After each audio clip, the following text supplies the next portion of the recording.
विनोद राजा और इधर वाले ताली बजा के सरपंच भैया, मैं नहीं सरपंच भैया कहते हैं आपको देंगे कल्पत जीवराला मोर प्यार माए हर का मोहनी डाले झूले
सरपंच भैया बीच में एक के बैठे लेकिन हमें चिकना भैया काबर की जान उम्र है 17 भारी भी मोहल्ला बिचका के हम लोग करता अपने 500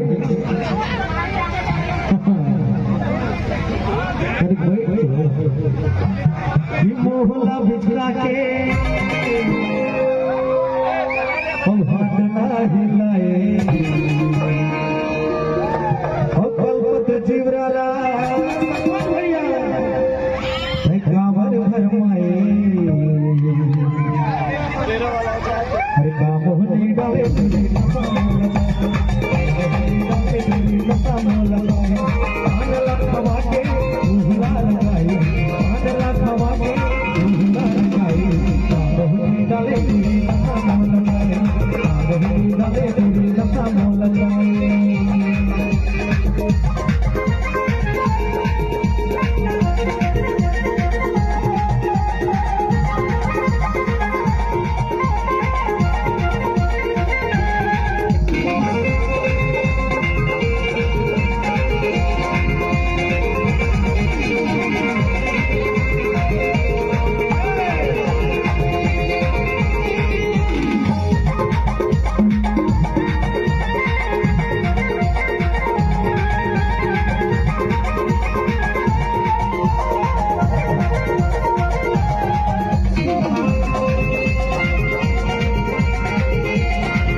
भुला के होटला हिलाए मोहनी रे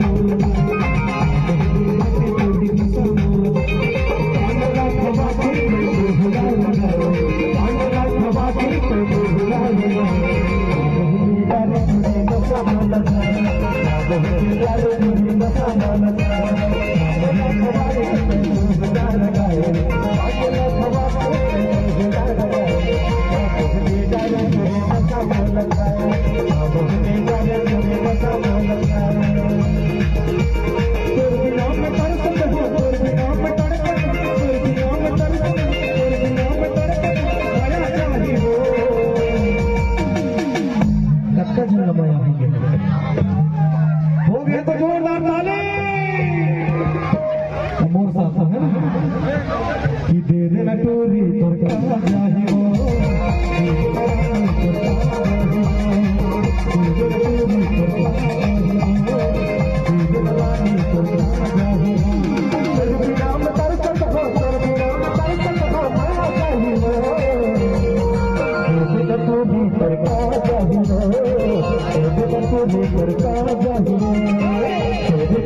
सरकार